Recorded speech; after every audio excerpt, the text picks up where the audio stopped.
Assalamualaikum warahmatullahi wabarakatuh. Bismillahirrahmanirrahim.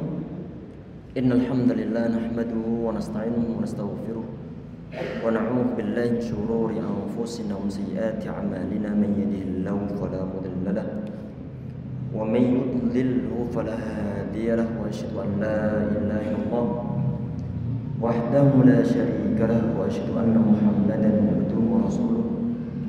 Tsumma amma ba'd. Jemaah sekalian yang insyaallah dirahmati oleh Allah Subhanahu wa taala. Sebelum kajian kita mulai insyaallah, ini kan yang kita bahas adalah kitab Riyadhus Shalihin. Artinya adalah taman orang-orang saleh. Kalau disebut taman berarti di saat ada orang berada di dalamnya, dia merasakan suatu kenikmatan, merasakan suatu kenyamanan. Saat dibilang Riyadhus Shalihin, maka orang-orang yang dia itu masuk ke dalam taman ini diharapkan adalah orang-orang yang memang dia dimungkinkan untuk menjadi orang-orang yang saleh. Sehingga dia betah di sana. Dia betah di sana. Kenapa kok betah? Karena memang yang terdapat dalam kitab ini adalah hal-hal yang Nabi Muhammad beliau contoh-contohkan. Yang beliau contoh-contohkan.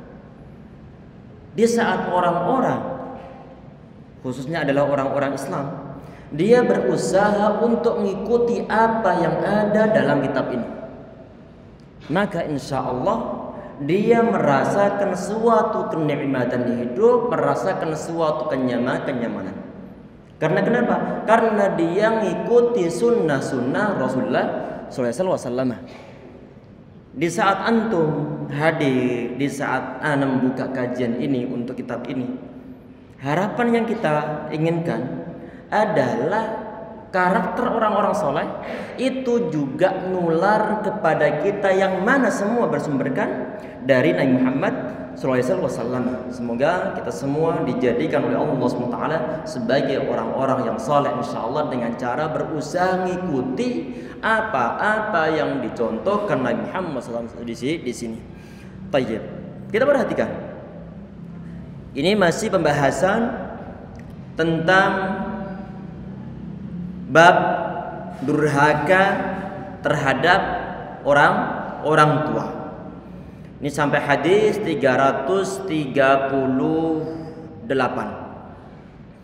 Wa anhu, ini dari sahabat Allah bin Amr bin As radhiyallahu anhu.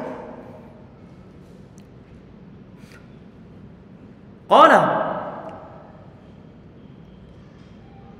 beliau berkata bahwa Nabi Muhammad SAW beliau bersabda, minal kabairi syatmur rajuli walidayhi, termasuk dosa besar seorang laki-laki yang dia itu mencaci ataupun memaki walidayhi, kedua orang tuanya.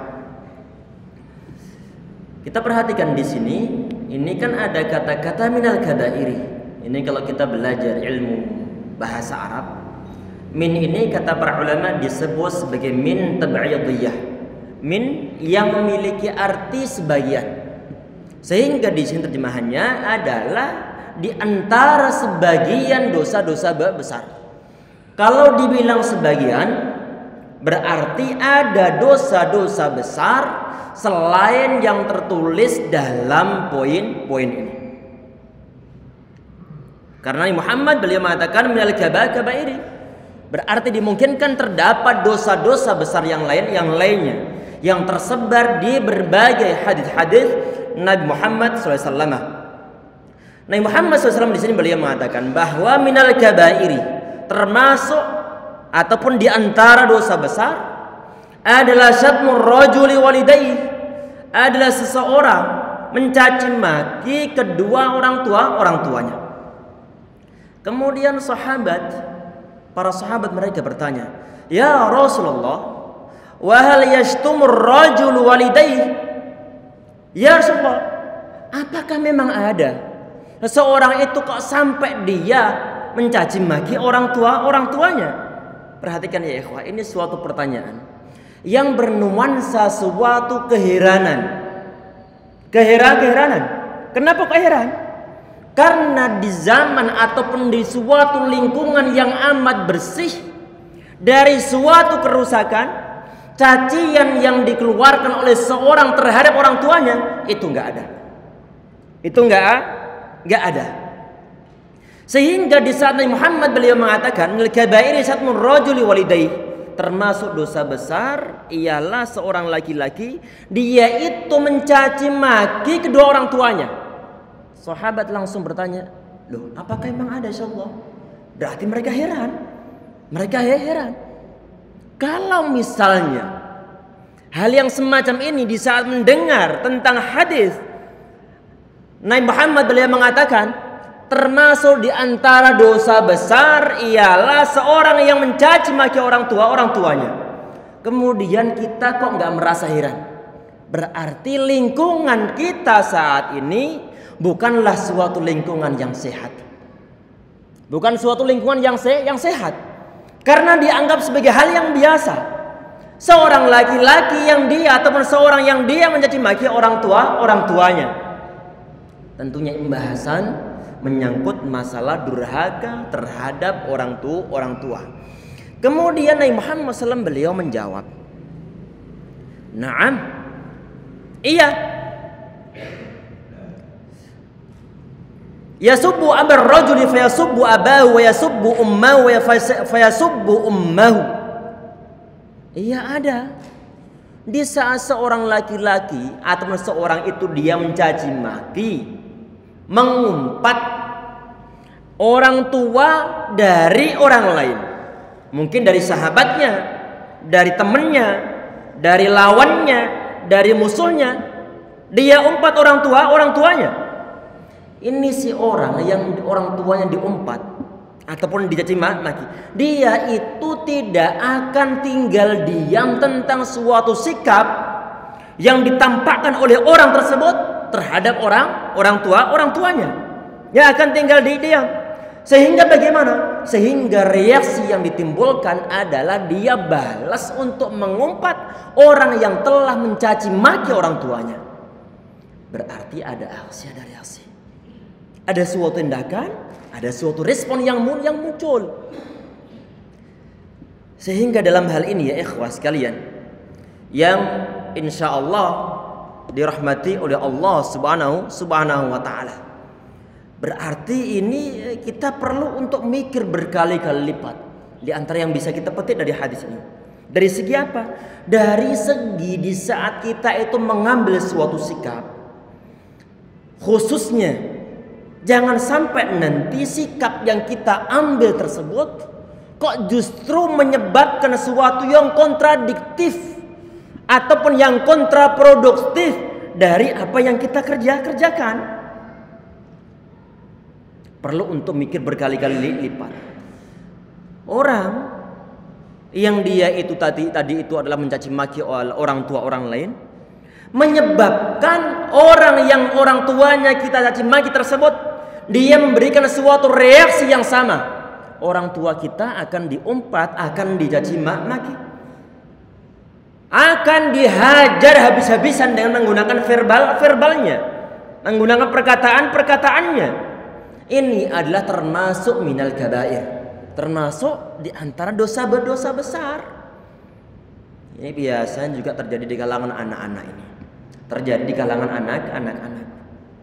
Anak-anak kita ini di saat dia bergaul dengan teman-temannya, di saat temannya, ataupun misalnya di saat kita kecil nih, kita punya teman kita nyebut nama orang tua kita. Misalnya orang tua saya bernama Ramelan. Teman saya ini bilang, Ramelan. Biasanya kita tersinggung. Reaksi yang kita berikan apa? Kita menyebut nama dari orang tua tersebut, orang tua dari anak tersebut. Tayyib. Kalau misalnya itu adalah dianggap sebagai suatu hinaan yang kita berikan terhadap teman kita, maka itu pun akan dianggap sebagai suatu hinaan di saat teman kita bereaksi menyebutkan nama dari ayah kita. Sehingga dari sini kita perlu untuk mikir berkali-kali lipat segala tindakan, khususnya yang nanti berefek berbalik terhadap sesuatu yang menyakiti hati orang tua, maka perlu untuk kita hindari. Karena kenapa? Itu dinilai sebagai suatu hal kedurhakaan seorang anak terhadap orang tuanya.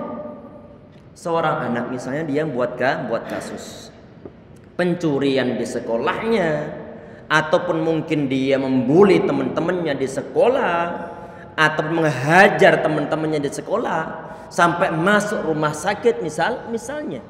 Ataupun misalnya seorang anak dia mencuri barang orang lain, kemudian ketangkep basah. Perhatikan ya ikhwah, dosa yang diterima oleh anak ini bukan sekedar dosa pencurian, bukan sekedar dosa pencurian, tetapi ada dosa plus yang dimiliki oleh anak ini. Berupa apa? Orang tua akan tercemar namanya. Orang tua akan terburukkan namanya. Kadang-kadang di saat anaknya mendapatkan suatu kasus di suatu lingkungan semua tahu, semua tahu.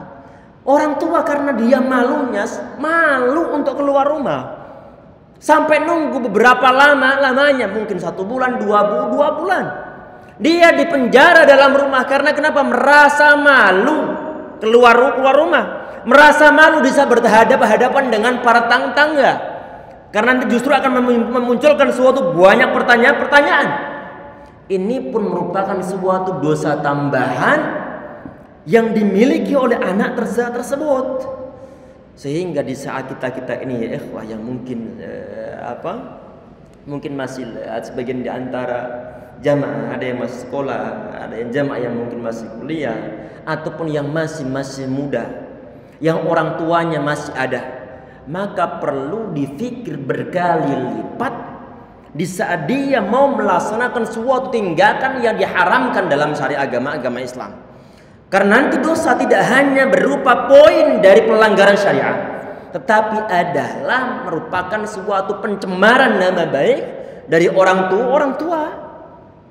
Di saat seorang anak yang telah menikahi seorang perempuan, kemudian dia menzalimi istrinya, main tempeleng, main tendang, main pukul terhadap istrinya.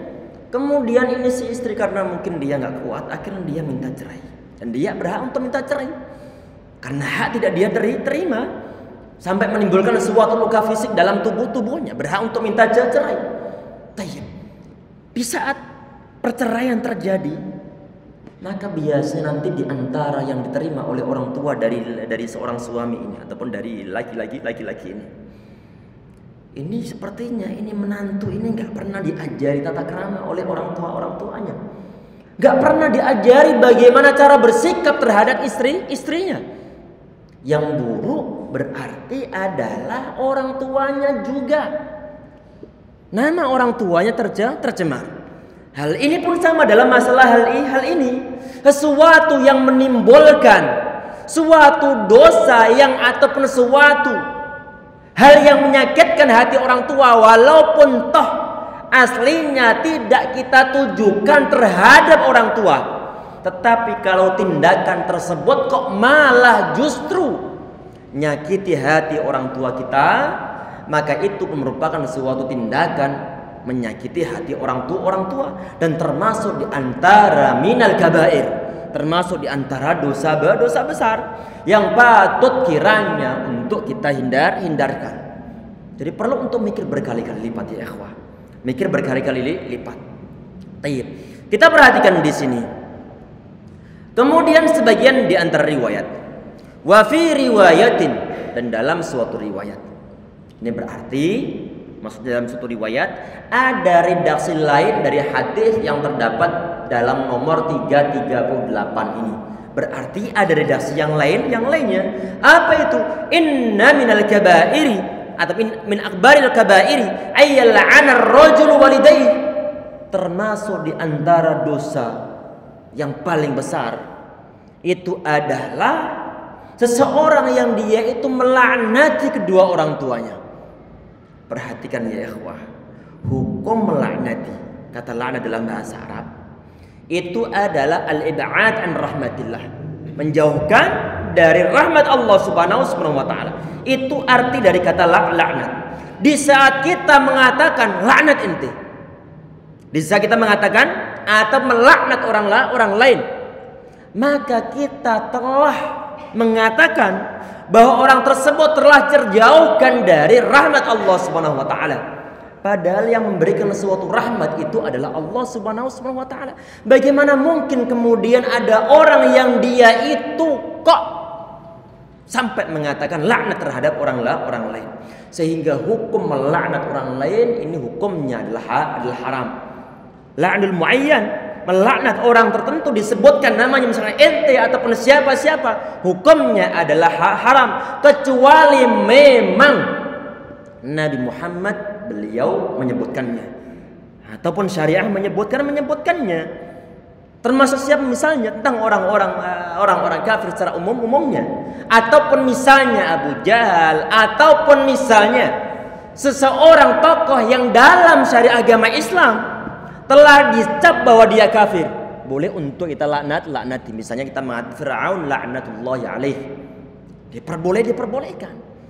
Untuk orang kafir yang dia masih hidup tidak diperbolehkan untuk dilaknati. Tidak diperbolehkan untuk dilaknati. Karena apa? Kenapa? Karena dimungkinkan suatu saat dia mendapatkan suatu hidayah dari Allah Subhanahu wa taala. Tetapi kalau melaknati secara umum tanpa disebutkan individunya, diperbolehkan. Sebagaimana sebagian di antara riwayat Nabi Muhammad SAW beliau mencontohkan ma balu akhwam, apa keadaan orang-orang di saat beliau mengingkari suatu perbuatan yang dilaksanakan oleh si fulan. Kok ada orang-orang yang begini begitu tanpa menyebutkan namanya. Perhatikan ya ikhwah, tadi itu adalah melaknati orang lain, tidak diperbolehkan. Apalagi kalau suatu laknat tersebut kok dia arahkan terhadap orang tuanya, tentunya lebih tidak diperbolehkan lagi. Kemudian di poin berikutnya, qila, ini tadi poinnya sama, ini tentang masalah bagaimana seorang laki-laki bisa sampai dia itu melaknati orang tuanya. Jawaban Nabi Muhammad SAW beliau pun sama. Kalau seorang laki-laki dia melaknati orang tua dari orang lain, kemudian orang lain tersebut dia berbalas melaknati orang tua laki-laki tersebut, maka itu pun termasuk di antara bentuk dosa besar. Dalam hal ini ya ikhwah sekalian secara umumnya, bahwa kita perlu untuk mikir dari segi apa? Mikir dari sisi di saat kita itu mau melaksanakan sebuah tindakan, perlu dipikir berkali-kali lipat. Kira-kira efeknya apa kalau misalnya tindakan tersebut kok dijalankan? Termasuk dari segi amar ma'ruf nahi munkar, perlu untuk dipikir terlebih dahulu. Jangan sampai kita itu mengingkari suatu kemungkaran yang mungkin kemungkaran tersebut masih agak bisa untuk ditolerir. Saat diingkari justru dikhawatirkan nanti menimbulkan suatu kemungkaran yang lebih besar lagi. Maka dalam keadaan begini kita perlu untuk mencari suatu strategi yang lainnya. Karena kenapa? Karena kita perlu untuk mikir efek yang ditimbulkan. Jangan sampai di saat kita itu amar ma'ruf nahi munkar, justru nanti efek yang ditimbulkan adalah kita justru tidak bisa untuk berbuat banyak dalam menjalankan ketaatan kepada Allah Subhanahu wa taala. Kemudian hadis yang 339. Wa Nabi Muhammad Jubair bin Mut'im radhiyallahu anhu, dari Abu Muhammad Jubair ibn Mut'im radhiyallahu anhu. Ini beliau ya ikhwah, kita perhatikan di sini nih.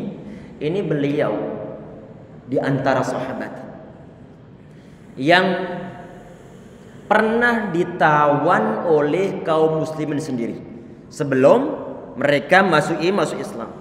Sahabat Jubair bin Mut'im radhiyallahu anhu, beliau pernah ditawan oleh Nabi Muhammad SAW dalam perangan Badar. Saat ditawan beliau kemudian mendengar Nabi Muhammad di saat beliau sholat maghrib, karena mungkin lokasi sholat maghribnya berdekatan dengan tempat ataupun tahanan dari Jubair bin Mut'im sebelum beliau masuk Islam. Beliau mendengar Nabi Muhammad di saat beliau sholat maghrib, beliau membaca surat At-Tur secara total, membaca At-Tur. Ini riwayat ataupun hadis ini ataupun kisah tersebut beliau ceritakan kepada siapa? Kepada para tabi'in setelahnya. Sehingga diambil suatu kesimpulan bahwa hasil periwayatan tentang suatu peristiwa yang terjadi ataupun yang dilaksanakan Nabi Muhammad SAW yang dijumpai oleh mantan kafir, kemudian habis itu dia masuk Islam, hasil periwayatannya adalah sah hukumnya. Sah hukumnya, nggak jadi masalah. Lain kalau misalnya orang kafir ditawan dan dia kemudian masih kafir, terus kafir, kemudian dia meriwayatkan suatu peristiwa yang dialami Nabi Muhammad SAW, maka periwayatannya tidak boleh untuk diterima. Di antara hadis yang diriwayatkan oleh sahabat Abu Muhammad Jubair bin Mut'im radhiyallahu anhu adalah hadis yang nomor 339. Ini hadisnya adalah muttafaqun alaih.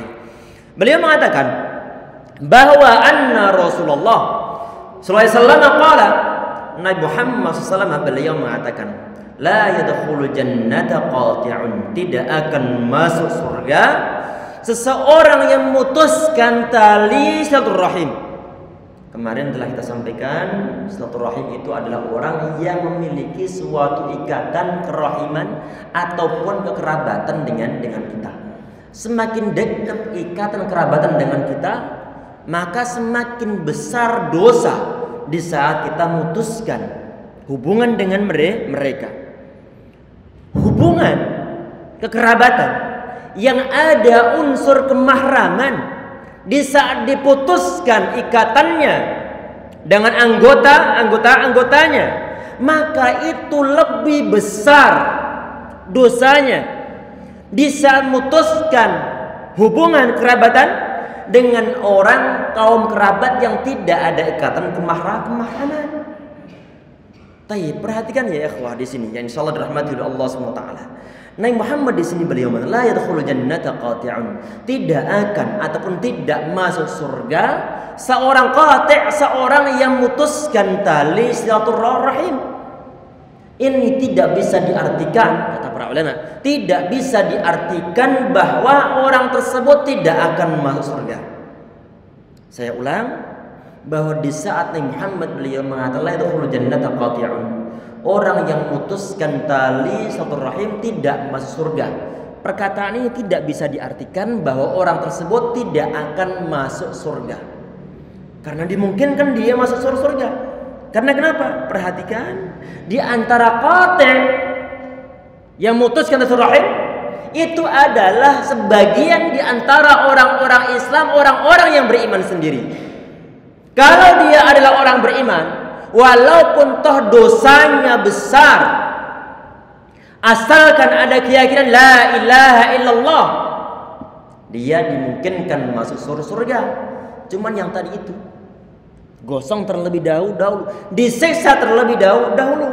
Saat ditanya, loh ini kok nggak bisa masuk surga, kenapa? Perhatikan ya ikhwan, surga itu tidak mungkin dimasuki oleh orang-orang yang masih kotor jiwanya, orang-orang yang hatinya belum salim, orang-orang yang masih ada hutang piutang, orang-orang yang masih ada suatu tanggungan yang belum ditunaikan. Berarti ada suatu aman yang dia berada di dalam pundak-pundaknya.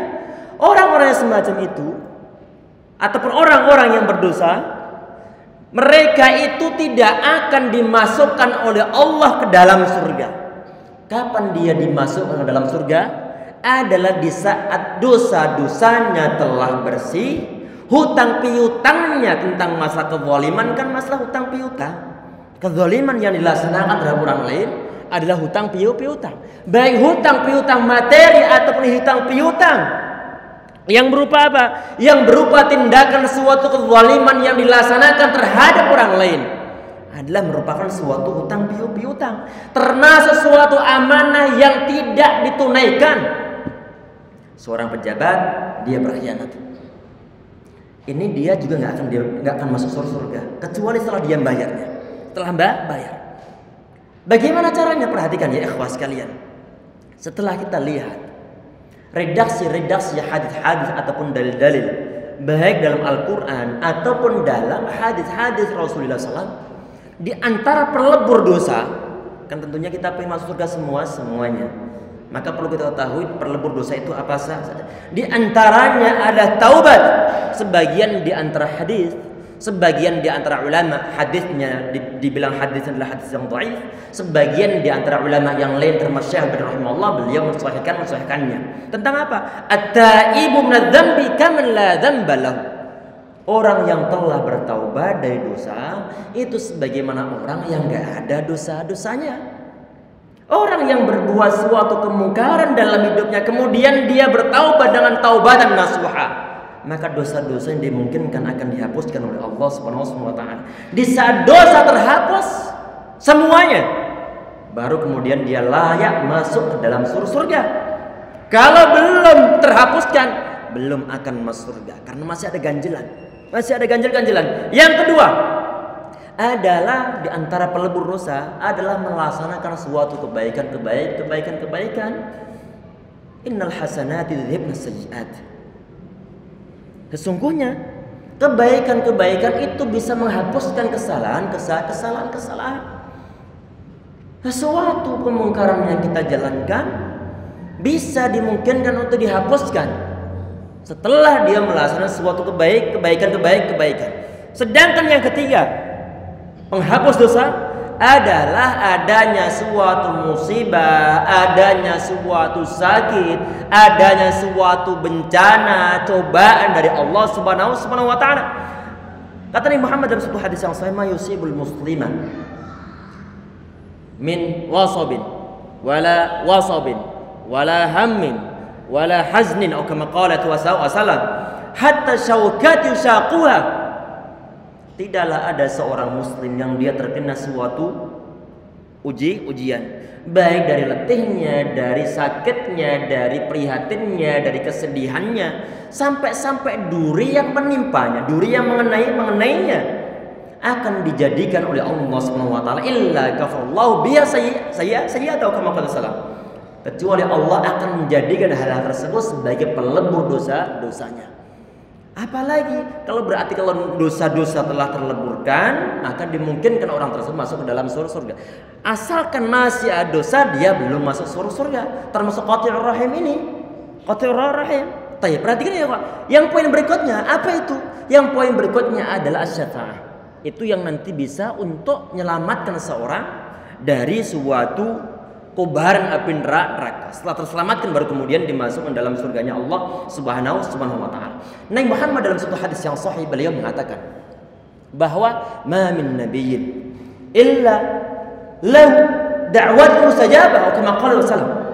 Tidaklah ada seorang nabi kecuali dia itu memiliki suatu doa yang pasti dijabah oleh Allah Subhanahu wa taala. Karena nggak semua doa Nabi poin-poinnya nggak semua dikabulkan oleh Allah Subhanahu wa taala. Dan doa-doa Nabi Muhammad SAW sendiri pun sebagiannya tidak dikabulkan oleh Allah Subhanahu wa taala. Termasuk apa di antaranya? Termasuk di antaranya adalah adanya suatu perselisihan yang terjadi dari kalangan umat Islam secara umumnya. Poin tersebut tidak dikabulkan oleh Allah Subhanahu wa taala. Nabi Muhammad beliau mengatakan ada satu doa setiap nabi yang pasti dikabulkan oleh Allah SWT, dan para nabi tersebut telah berdoa menggunakan doa tersebut, telah mereka manfaatkan. Sedangkan Nabi Muhammad beliau menyimpan doa tersebut untuk siapa? Sebagai suatu bentuk syafaat untuk umatnya nanti pada hari kiamat. Tapi perhatikan ya ikhwah, di antara pelebur dosa itu adalah kobaran api neraka. Berarti yang kita bahas saat ini, di saat Nabi Muhammad beliau mengatakan la yadkhulul jannata qati'un, tidak akan masuk dalam surga seorang yang memutuskan tali silaturahim. Kalau dia enggak masuk surga, Kira-kira berada di mana? Dia berada dalam neraka. Kenapa kok dimasukkan dalam neraka terlebih dahulu? Dibersihkan dari kotoran-kotoran. Diberikan suatu imtihan ataupun suatu ujian ditempa oleh Allah SWT. Kalau di dunia pewayangan itu istilahnya, kalau zaman dahulu itu ada istilah kawah candra di muka. Pernah mendengar? Dibersihkan. Masalah khurafat, masalah yang lain. Kita menjem istilah. Tayyib. Perhatikan ya ikhwah. Ini kata fitnah ataupun imtihan. Kata para ulama tentang suatu ujian. Ini kenapa kok disebut imtihan ataupun disebut sebagai suatu fitnah? Karena ini diambil dari istilah. Yaitu kalau misalnya ada suatu besi nih, ada suatu besi yang berkarat nih. Besi ini berkarat, dia belum bisa dimanfaatkan apa-apa. Belum bisa dibuat sebagai senjata, belum bisa dibuat parang, belum bisa dibuat golok. Kapan dia bisa dibuat? Kapan dia bisa dimurnikan? Atau misalnya emas ini yang mungkin ditemukan di barang timbunan, dalamnya bercampur hal-hal yang mungkin materi selain emas, sehingga untuk membersihkan nanti bagaimana? Dimasukkan terlebih dahulu dalam kobaran api. Biar bagaimana karat-karatnya bersih. Orang yang punya banyak dosa, berhubung dia itu belum pantas masuk ke dalam surga, sedangkan dia adalah seorang mukmin, dibersihkan terlebih dahulu. Biar nanti orang-orang yang dia telah masuk dalam surga adalah orang-orang yang telah terfilter. Karat-karatnya semua telah habis. Habis di mana? Dimasukkan dalam kobaran api neraka. Sehingga logikanya kalau masih punya hutang, masih punya tanggungan, masih punya bentuk kezaliman terhadap orang lain, masih punya suatu dosa-dosa terhadap orang lain, orang termasuk di antara dosa qati'ur rahim, dosa memutuskan tali silaturahim. Kalau masih punya itu, dia tidak akan masuk ke dalam surga. Kapan masuknya? Setelah dosa-dosanya habis, baru kemudian dia masuk ke dalam surga. Berarti poin la yadkhulul jannata qati'un, tidak akan masuk dalam surga seorang qati'. Tidak diartikan bahwa dia selama-lamanya tidak akan masuk dalam surga. Bukan begitu pengertiannya. Tetapi dosa qati'nya terlebih dahulu dihapuskan dengan menggunakan api neraka.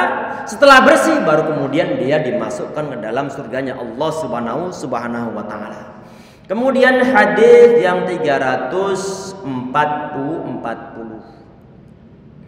An Abi Isa Al-Mughirah bin Syu'bah radhiyallahu anhu. An Nabi sallallahu alaihi wasallam qala, Nabi Muhammad beliau bersabda, Innallaha harrama 'alaikum uquqal ummahat. Sesungguhnya Allah Subhanahu wa taala mengharamkan atas kalian uquqal ummahat, durhaka terhadap ibu, terhadap ibu-ibu ataupun terhadap kaum ibu. Saat dibilang loh, ini kok yang dimasukkan dalam kategori haram dalam redaksi hadis ini, kok hanya uquqal ummahat, durhaka terhadap ibu. Apakah bisa diartikan durhaka terhadap ayah diperbolehkan? Tidak. Diharamkan. Karena hadisnya bukan cuma ini saja. Tadi itu sebelumnya. Seorang laki-laki yang dia mencaci maki orang tuanya. Tayyib, kita perhatikan ya ikhwah. Kata sebagian di antara ulama di saat mereka mensyarih hadis ini, kenapa ini yang disebutkan itu adalah para ummahat, adalah para ibu-ibu. Karena posisi mereka adalah posisi yang lemah. Lemah dari segi mungkin tenaga, lemah dari segi berbagai macam sisinya. Kita bicara tentang masalah keumuman. Bicara tentang masalah keumuman. Kaum wanita itu adalah kaum yang lemah. Sehingga rata-rata suatu profesi yang dikerjakan dengan menggunakan okol ataupun otot, itu adalah dipegang oleh kaum laki-laki. Walaupun toh tidak menutup kemungkinan sebagian di antara kaum perempuan, individu mereka, sebagian di antara mereka justru lebih kuat daripada kaum laki-laki. Karena mungkin sebagian di antara mereka nge-gym setiap pekannya, sehingga ototnya kekar. Tayyib. Perhatikan ya ikhwah. Ini kenapa ini? Kok disebutkan uququl ummahat? Kok tidak disebutkan uququl aba? Durhaka terhadap ayah. Sebagian di antara ulama membuat suatu contoh. Di saat ada suatu hubungan keretakan antara suami istri, istri. Misalnya suaminya ini adalah orang yang tidak tahu agama, tidak tahu hal haram. Kemudian dia itu provokasi anaknya. Jangan turutin ibu. Jangan turutin ibu. Bantah aja kata-katanya. Jangan turutin. Di saat ibu semacam ini, kadang-kadang keadaan mereka saat anaknya ini nuruti kata-kata dari ayahnya, walaupun toh misalnya mereka ini tinggal dalam satu rumah, si anak tidak nyapa sama sekali kepada ibundanya. Berhubung ayahnya juga sedang ada masalah, ataupun suami dari perempuan ini ada masalah, sehingga yang suaminya nggak mau untuk menafkahi, di rumah dimusuhi oleh suami, dimusuhi oleh anaknya. Sehingga dalam keadaan begini, ini mau nggak mau ini si perempuan ini perlu keluar rumah untuk apa? Untuk mencari nafkah sendiri, mencari nafkah sendiri. Padahal ya ikhwah, kalau misalnya kedudukan setara antara suami istri ini, suami istri mereka sedang ada konflik, dua-duanya berdasarkan pada suatu pandangan syariah. Ini si anak perlu berpihak pada, lebih cenderung kepada ibundanya, bercenderung kepada ibundanya. Tetapi kasus yang tadi itu kita sampaikan, ini si anak justru yang seharusnya dia itu mendapatkan dampingan dari anaknya, justru sebaliknya. Artinya bahwa seorang perempuan itu mereka dalam posisi yang lemah pada umumnya. Sehingga di dalam poin ini Nabi Muhammad dalam hadis ini beliau menekankan tentang masalah hal yang diharamkan oleh Allah terhadap kalian. Di antaranya adalah uququl ummahat, yaitu durhaka terhadap ibu. Terhadap ayah pun sama, cuma terhadap ibu itu lebih berat dosanya daripada durhaka terhadap ayah, walaupun toh sama-sama hukumnya adalah haram. Kemudian yang kedua, kita perhatikan di antara yang diharamkan oleh Allah Subhanahu wa taala adalah wa man'an wahati. Apa ini artinya? Di saat ada sesuatu yang dimiliki oleh si fulan, oleh kita misalnya kita memiliki hasil perdagangan yang sampai mencapai satu nisab, mestinya kita mengeluarkan zakat perdagangan. Cuman sebagian di antara orang, walaupun toh misalnya kekayaannya ataupun aset yang dia miliki ataupun komoditi yang dia miliki, keuntungan yang dia miliki dari bisnis yang dia jalani sangat berlipat ganda, melebihi berkali-kali lipat dari satu nisab. Sebagian di antara orang dia itu tidak mau untuk mengeluarkan zakat, nggak mau untuk mengeluarkan zakat. Ini masuk dalam kategori hal yang diharamkan oleh Allah Subhanahu wa taala. Wa man'an, berarti ada suatu hak yang seharusnya dia share kepada orang lain, cuma dia nggak mau untuk share. Ada suatu sedekah yang seharusnya dia keluarkan terhadap orang lain, tidak mau untuk dia keluarkan.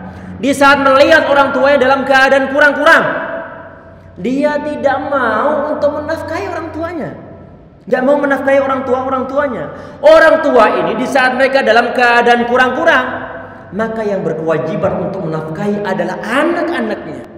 Adalah anak-anaknya.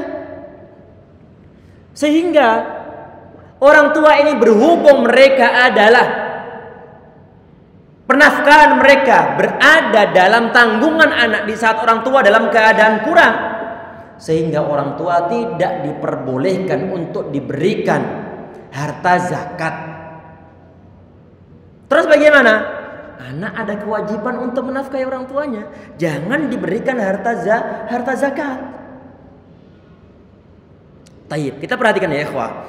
Tadi ini waman'an, ada suatu suatu kewajiban yang seharusnya dia berikan, keluarkan terhadap orang lain berupa harta benda ataupun yang lain sebagainya, tapi dia nggak mau untuk memberikannya. Ini yang disebut sebagai waman'an, berarti termasuk di antara hal yang diharamkan. Wahati, hati ini apa? Ada hal-hal yang dia itu aslinya nggak berhak untuk menerimanya, nggak berhak untuk menerimanya, tapi kemudian dia bilang, sini. Dia minta untuk mendapatkannya. Termasuk perhatikan ya ikhwah, ini masa-masa politik, tahun-tahun politik. Haram hukumnya menerima suatu pemberian dari para caleg kalau niatnya adalah untuk nyogok. Nggak diperbolehkan. Datang ke rumah masing-masing, door to door, termasuk dalam kategori ini. Belum lagi kalau dikaitkan tentang ar-rashi wal murtashi, yang rusak suatu sistem pemerintahan adalah adanya ini dari zaman ke zaman. Sehingga haram hukumnya untuk menerima suatu pemberian dari para calon, karena mereka memberi adalah untuk diberikan suara kita. Suara antum dibeli oleh mereka. Nggak diperbolehkan untuk diterima. Ustaz, tapi banyak yang praktek. Terus mereka bagaimana? Itu urusan mereka sama Allah SWT. Kita yang tahu ngaji jangan ikut-ikutan. Jangan ikut-ikutan. Tapi ini beratnya bukan main. Bukan main. Tayyib, kita perhatikan ya ikhwah. Di saat dia bilang sini, termasuk dalam kategori ini. Belum dikaitkan dengan dalil-dalil keharaman yang lainnya, menyangkut masalah suap, menyangkut masalah halal yang lain sebagainya. Kita perhatikan ya ikhwah, yang insya Allah dirahmati oleh Allah SWT. Apa istilahnya Indonesia itu? Dana desa? Apa namanya? Dana desa? Yang dari pemerintah, kucuran dana dari pemerintah? Apa? Bansos? Apa? Dana sosial? Iya. Dana sosial ya. Allah alam, dengar doa. Tayyib. Ini dana misalnya diperuntukkan, misalnya dibuat suatu peraturan, ini hanya untuk kalangan orang-orang yang miskin. Kalangan orang-orang miskin. Kemudian ada orang yang didaftarkan oleh RT RW atau oleh lurah. Mereka adalah kaum kerabat. Misalnya mereka bukan termasuk dari orang-orang miskin, misalnya. Kemudian dia menerimanya, masuk dalam kategori ini. Sini. Haram hukumnya. Taib. Ini masuk dalam kategori hal yang berat ya ikhwah. Hal yang berat. Sebagian di antara hadis Nabi Muhammad SAW. Ini kan termasuk minta-minta nih, minta. Sesuatu yang bukan menjadi haknya. Sehingga orang yang mungkin dia berhak untuk menerimanya, berhubung kita mengambil bagian padahal kita nggak berhak untuk menerimanya, maka kita telah mengambil sesuatu yang haram bagi kita. Totalannya kapan? Terakhir adalah di akhirat. Di akhirat. Sebagian di antara hadis Nabi Muhammad beliau membahas tidak dihalalkan minta-minta kecuali 3 orang. Apa itu yang pertama? Di antaranya adalah kalau memang orang tersebut dia itu perlu untuk makan, nggak ada hari tersebut untuk yang dibuat makan, dia boleh untuk meminta, terpaksa meminta. Apalagi di saat dia panen tapi gagal total, bangkrut semuanya, dia berhak untuk minta kepada orang lain. Berarti selain itu ya ikhwah, urusannya cukup berat. Orang-orang yang diperbolehkan untuk minta-minta tadi itu, di saat dia sudah sedih tercukupi, maka dia berhenti. Berarti minta-mintanya bukan untuk memperkaya diri. Apalagi sampai ada kampung kampung pengemis. Masya Allah, rumahnya bagus-bagus, haram hukumnya. Kata Nabi Muhammad, itu adalah suhtan, suatu makanan yang diharamkan oleh Allah Subhanahu wa taala. Tayyib, ini sudah habis waktunya ya ikhwah. Ini masih ada beberapa poin yang panjang-panjang nanti perlu untuk kita bahas. Di antaranya adalah termasuk menguburkan anak perempuan hidup-hidup. Nanti insya Allah kita bahas. Kalau nanti ingat akan kita hubungkan dengan kisah palsu, kata sebagian di antara ulama, tentang kisah sahabat Umar bin Khattab yang mana beliau konon katanya menguburkan anaknya hidup. Nanti dibahas di pertemuan berikutnya. Semoga bermanfaat, semoga menambah ketakwaan kita yang kita bahas saat ini, menambah kesolehan kita insyaallah ya rabbal alamin. Kita cukup sekian insyaallah untuk pertemuan dan doa kafaratul majelis. Subhanaka wa bihamdika asyhadu an la ilaha illa anta astaghfiruka wa atubu ilaik. Assalamualaikum warahmatullahi wabarakatuh.